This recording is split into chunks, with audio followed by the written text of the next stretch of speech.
यीशु गन्नेसरत के झील के पास आता है और बहुत सारी भीड़ उसके पीछे। पहला वचन, और वह गन्नेसरत के झील के किनारे पर खड़ा था, तो ऐसा हुआ कि उसने झील के किनारे 2 नावें हुई थी। परमेश्वर उसे देखता है और मछुए उन पर से उतरकर जालों को धो रहे थे। मछली पकड़ने वाले वहां से उतरकर, क्योंकि वो झील जो है वो समुद्र नहीं बल्कि एक अच्छे पानी का झील था, और रात में वहां जाल डालते थे। रात भर जाल डालने के बाद भी कुछ नहीं मिला, तो जाल को धोकर अगले दिन रात को जो है जाने की तैयारी कर रहे थे, और बहुत सारे लोग वहां इकट्ठे हो गए थे। तो ऊपर चढ़कर प्रचार करें तो सबको सुनाई पड़ेगा। तो परमेश्वर एक बोट मांगता है और बोट देते हैं। अगर हमारे वहां का आदमी होता तो जाओ भाई, मैं बहुत थका हुआ हूं, सवेरे तो कुछ नहीं मिला, प्रचार करने के लिए आगे जाओ, यहां से बोल देते ऐसा। पर परमेश्वर आपकी जिंदगी में कुछ करने के लिए कहता है, तो आपके जिंदगी में ब्रेक थ्रू करने के लिए एक द्वार खोल रहा है। ज्ञान भरे व्यक्ति इसको परमेश्वर का विजिटेशन के रूप में देखेंगे। परमेश्वर किसी काम से हमें विजिट कर रहा है। बिल्कुल कंजूस लोग जाने के लिए बोल देंगे, पूरा फेलियर, टोटल फेलियर हो जाएगा। रात भर सोया नहीं है, अब प्रचार करने के लिए या सुनने के लिए मूड नहीं आएगा। समझ में आ रही मेरी बात?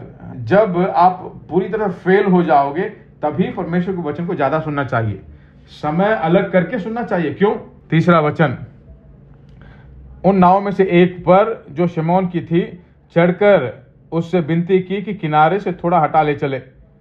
तब वह बैठकर लोगों को नाव पर से उपदेश देने लगा। जब वह बातें कर चुका तो शिमोन से कहा, गहरे में ले चल और मछलियां पकड़ने के लिए अपने जाल को डालने के लिए नहीं, कहता है कि मछलियां पकड़ने के लिए। ये नहीं कहता कि कोशिश करते हैं। परमेश्वर एक एंड रिजल्ट कहता है तो निश्चय रूप से करेगा। कहता है कि मछलियां पकड़ने के लिए अपने जाल डालो। शिमोन ने उसको उत्तर दिया, हे स्वामी, हमने सारी रात मेहनत की पर कुछ न पकड़ा, तो अभी तेरे कहने से जाल डालूंगा। जब उन्होंने ऐसा किया तो बहुत मछलियां घेर लाए और उनके जाल फटने लगे। इस पर उन्होंने अपने साथियों को जो दूसरी नाव पर थे संकेत किया कि आकर हमारी सहायता करो, और उन्होंने आकर दोनों नावें यहां तक भर ली कि वे डूबने लगी। अगर आपने बो दिया है तो खाली हाथ नहीं भेजेगा, कटनी जरूर मिलेगी। बोना ही नहीं बल्कि काटना भी जानना चाहिए। बहुत सारे लोगों को बोना अच्छा मालूम है पर काटना नहीं मालूम। बोने और काटने में पवित्र आत्मा का गाइडेंस पूछना चाहिए, और काटते वक्त भी पवित्र आत्मा का गाइडेंस पूछना चाहिए। प्रचार सुन लिया, परमेश्वर ने कहा कि मछलियां पकड़ने के लिए जाल डालो।